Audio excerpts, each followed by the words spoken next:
Ser Podcast. Las 8 de Hoy por Hoy en Ser Podcast. Hola, buenos días. El embargo de armas a Israel ha abierto precisamente la última discrepancia con lo que va a terminar el año el gobierno del PSOE y de Sumar, que tiene un debate además sobre el gasto militar. En cuanto empiece el año nuevo, en enero, en unas semanas, la OTAN va a examinar si España cumple con el mínimo que exige la Alianza Atlántica. Saben que Donald Trump quiere que sea el 5%, pero que el gobierno español ha dicho que su compromiso es el 2%, y la duda ahora mismo es si España va a llegar a ese mínimo, a ese 2%. Esa es la novedad que les contamos esta mañana aquí en la SER, que en un contexto en el que el gobierno no ha podido aprobar los presupuestos, ni tiene posibilidades ahora mismo de aprobarlos en el curso que viene, el Ejecutivo ha acelerado el gasto estas últimas semanas para acabar cumpliendo con ese 2% al cierre de año. Javier Bañuelos, buenos días. ¿Qué tal? Buenos días. Sí, ese objetivo se ha salvado in extremis. La recta final de año ha sido crítica porque el gobierno ha apurado hasta el final de año para firmar todos los contratos del programa de modernización militar, valorado en 34.000 millones hasta 2037. Este era un trámite imprescindible para poder ejecutar el Plan Industrial de Defensa anunciado en abril por Sánchez, porque el gobierno estaba obligado a gastar los 14.400 millones antes de que terminase este año. Según confirman a la SER, desde el Ministerio de Defensa, el gobierno da por ejecutado el 100% del plan y se garantizan así ese objetivo de alcanzar el 2% del PIB en defensa. Han cumplido, pero la reválida llega ahora en enero. La próxima semana el Ministerio de Defensa va a remitir a la OTAN toda la documentación que acredite que España ha llegado a ese 2%. La Alianza Atlántica ya hizo una estimación hace meses, dando por bueno que España llegaría a ese objetivo, pero el examen final será en enero. Será entonces cuando la OTAN verifique si nuestro país finalmente cumple con los parámetros exigidos. Luego les decía, está el debate de si en Bruselas, donde está la sede de la OTAN, y sobre todo en Washington, donde tiene el despacho de Donald Trump, entenderán que basta con ese 2% cuando lo que está pidiendo él, por ejemplo, es un 5%. Pero la noticia de momento es esta, que asegura Defensa que a 31 de diciembre España llega al 2% después de una inversión que ha tenido que ir acelerando, a pesar de que el gobierno no tiene nuevos presupuestos ni parece que vaya a tener los votos para aprobarlos en el Congreso.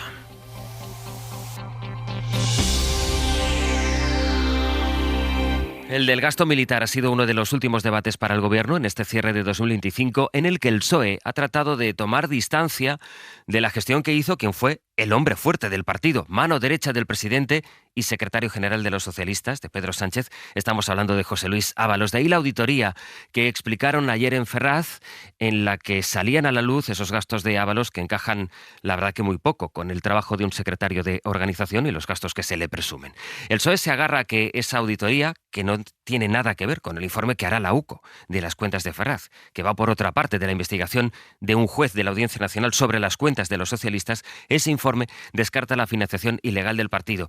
Y a partir de ese texto, de la conclusión de esos expertos, los socialistas se presentan ahora como la víctima de la gestión que pudo hacer Ábalos al frente de la organización socialista. Esto decía la ministra Diana Morant. Le estamos garantizando a la ciudadanía que el Partido Socialista no roba, el Partido Socialista no se lucra ni se financia de manera irregular. Despejadas todas las dudas. Otra cosa es que podamos haber sido víctimas también del robo del señor Ábalos o del señor Cerdán, y eso es algo en el que el Partido Socialista pues tendrá que ver si nos sentimos perjudicados y si podemos abrir en un futuro alguna cuestión legal también contra ellos. En el PP dan poca credibilidad a esta auditoría. Alicia García es su portavoz en el Senado. Encargar un informe sobre financiación ilegal el PSOE al propio PSOE es prácticamente como encargar a Ábalos un informe sobre la abolición de la prostitución o a Paco Salazar sobre el acoso sexual. En cuanto se supo de la auditoría de los socialistas, el PP reaccionó llamando a Ábalos a declarar en el Senado el próximo día 8, es decir, la víspera de que Feijóo tenga que declarar ante la jueza de Catarroja que investiga la Dana. Julia Molina, buenos días. Buenos días. Hace un año y medio el PP citó a Ábalos con la esperanza de que tirase la manta, pero el exministro, que ya estaba suspendido de militancia en el PSOE, no quiso arremeter contra sus excompañeros. Yo no voy a defender a nadie, pero no voy a acusar a nadie. Negó además cualquier irregularidad. Yo no tengo claro que haya habido ninguna trama. Pero en el PP confían en que esta vez las cosas sean distintas. Ábalos está ahora en prisión preventiva y los populares creen que esa situación puede llevarlo a dar un giro en su estrategia y a arremeter contra el gobierno. El exsecretario de Organización del PSOE puede acogerse a su derecho a no declarar, pero los de Feijóo tienen esperanza en que responderá porque antes de entrar en prisión concedió varias entrevistas en las que dejó algún aviso al que fue su partido. Vuelve así el PP a tirar del Senado para tratar de acorralar al PSOE con la carta de la corrupción. Los socialistas, sin embargo, aseguran que no temen lo que pueda decir Ábalos y acusan al PP de intentar tapar la comparecencia de Feijóo ante la jueza de la Dana, que será al día siguiente. Los casos de corrupción, en concreto el caso Cerdán, planearon ayer en el discurso de fin de año de la presidenta de Navarra, de la socialista María Chivite. Vamos a Pamplona. Jaime Arbendáriz, buenos días. Buenos días, presidenta Chivite, que lamentaba la presunta actividad corrupta que la UCO desveló, del que en su día calificó como compañero y amigo Santos Cerdán. Eso sí, con la vista lo hace Chivite puesta en un 2026 en el que se muestra decidida a pasar página y corregir la mancha que las actividades de Cerdán han dejado sobre su gobierno autonómico, pese a que ningún cargo ni proyecto suyo se está investigando de momento. La falta de ética pública, la corrupción o el uso interesado de lo público para beneficio particular dañan al sistema, a la política y a la democracia. Y esto me duele y me preocupa. La reputación de Navarra no la van a manchar quienes se aprovechan de ella. Presidenta de Navarra que se dirige a los jóvenes para tratar de recuperar la confianza que estos han perdido en la política. Son días de mensajes de fin de año de los presidentes autonómicos. Hoy escucharemos el de María Guardiola, que está en conversaciones con Vox para su investidura en Extremadura. Escucharemos el primer mensaje de Pérez Llorca en la Comunidad Valenciana, el que pronuncia Isabel Díaz Ayuso en Madrid, o los de los presidentes que serán también candidatos este año, Jorge Azcón o Juanma Moreno en Andalucía. A quien escuchamos de ayer fue la presidenta de Baleares, con referencias a la migración, en vista de que la ruta balear es la que más crece, y en contra Marga Proens del PP de lo que ella llamó efecto llamada. Mallorca. Mamen Municio, buen día. Buen día. Un discurso institucional, el de la presidenta balear Marga Proens, que pasaba de puntillas por sus diferencias con sus socios de Vox, que le han obligado, recordemos, a prorrogar los presupuestos, asegurando que seguirá trabajando por la estabilidad. Sí era más taxativa con el gobierno central, Marga Proens, al que ha pedido más y mejores medios ante el incremento de las llegadas de personas migrantes. La presidenta balear reclamaba más y mejores medios para combatir las mafias, que se protejan las fronteras y acaben las políticas, decía, que provocan el efecto llamada, se coopere con los países de origen y de paso para encontrar allí las soluciones. El PP, que trata de contener el auge de Vox, endurece su discurso, por tanto, sobre la migración. El propio Feijóo ha respaldado al alcalde de Badalona, que impulsó el desahucio en Navidad de 400 personas migrantes, muchas de las cuales siguen, por cierto, Ferran Dalmau, buen día, viviendo bajo un puente. Sí, según la Generalitat ya se ha realojado 153 de los 400 residentes del antiguo instituto, unos otros 200 se han movido por su propia cuenta y el resto, unos 50, aún están durmiendo debajo de un puente entre tiendas de campaña y chatarra. Parte de los que siguen allí no han aceptado las opciones de realojo que se les ofrecen porque trabajan en Badalona u otras ciudades cercanas y por lo tanto no se quieren marchar a otras zonas de Cataluña como les ofrece el Govern. En algunos casos les proponen ir a Lleida, a más de 160 kilómetros de donde están ahora. Las entidades sociales piden un último acelerón para que no quede nadie durmiendo en tiendas de campaña. Hoy se cumplen 2 semanas desde que se ejecutó el desalojo del antiguo Instituto B9. La jueza que lo avaló lo hizo a condición de que el Ayuntamiento de Badalona atendiera a los residentes y la semana pasada la Fiscalía movió ficha, mandó un escrito al juzgado pidiendo información sobre las medidas de protección. El juzgado todavía no ha respondido. Estaremos esta mañana en directo en Badalona para saber cuál es la imagen en una de las ciudades más pobladas de Cataluña. 8:10. Ayer hablamos aquí de vivienda y de una realidad que no es solo la subida de los precios, sino cómo esa subida obliga a compartir piso cada vez más a personas de entre 35 y 50 años. Y también a personas jubiladas. De hecho, hablamos con Miguel Ángel, vive en Sevilla, tiene 72 años, ya sus 72 años. Ha tenido que alquilar una de las habitaciones de la casa en la que vive para poder llegar a final de mes. Ahora comparte piso con un chico mucho más joven que también tiene problemas para acceder a una vivienda. Es una decisión casi como la que te planteas si te vas a casar o no te vas a casar, ¿no? Voy a compartir ese piso, voy a perder una parte de mi libertad, de mi poder ir en pelota para arriba y para abajo en mi casa y tengo que compartir con alguien que no conozco. En este caso lo conocí, tuve un poquito de confianza y tomé esa decisión pues después de pensarla mucho y consultarla con amigos, pareja y tal. Y bueno, pues ya está, o sea, hay que tomarla.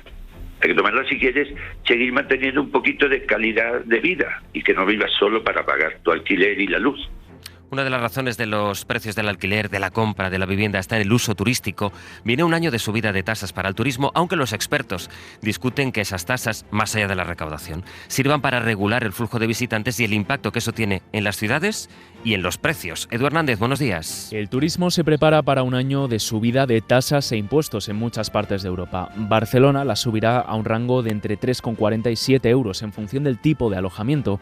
En Reino Unido, concretamente en Edimburgo, aplicarán un impuesto del 5% sobre el precio del alojamiento por noche. Grecia también pondrá en marcha una tasa que irá desde los 3 hasta los 20 euros para los que vengan en crucero, y en Francia aumentarán un 45% el precio del Museo Louvre para visitantes no europeos. La medida sigue sin convencer al sector, que cuestiona su efectividad. Pablo Díaz es investigador y experto en turismo de la Universitat Oberta de Cataluña. No han servido para controlar los flujos turísticos en absoluto. Yo diría que el sector hotelero y turístico no ha perdido competitividad. El punto clave, de hecho, no está en las tasas, sino en un tipo de alojamiento. Se llega tarde, pero hay que incidir en perseguir sobre todo la ilegalidad o alegalidad de muchos apartamentos turísticos que turistifica y encarece los centros urbanos. Europa se prepara así para seguir luchando contra el fenómeno del turismo masivo. Hoy por hoy noticias. Ser Podcast. Lo decíamos al empezar este tramo, Israel va a retirar la licencia para que 37 ONGs, entre ellas Médicos Sin Fronteras, también Oxfam, dejen de trabajar en Gaza y también en Cisjordania. Son las que han permitido que entrase comida, ayuda sanitaria, ayuda humanitaria cuando más falta hacía, y la seguían permitiendo ahora en una zona que sigue devastada. Desde Jerusalén, Nuria Garrido. ¿Qué tal? Buenos días. Si no hay cambios de última hora, los trabajadores humanitarios de todas estas ONGs tendrán que abandonar Gaza y Cisjordania antes del 1 de marzo. Es el tiempo que les ha dado el gobierno de Israel tras anunciar que sus licencias van a quedar revocadas desde mañana mismo, 1 de enero. Israel ha justificado esta decisión asegurando que muchas de estas ONGs tienen vinculaciones con Hamás tras no haber presentado la documentación de todos sus trabajadores que les había requerido y cuyo plazo terminaba hoy. Y es que recordemos que en marzo de este año Israel había endurecido los requisitos para conceder permisos a las ONGs internacionales. Unos requisitos que, por cierto, la ONU considera que son altamente politizados.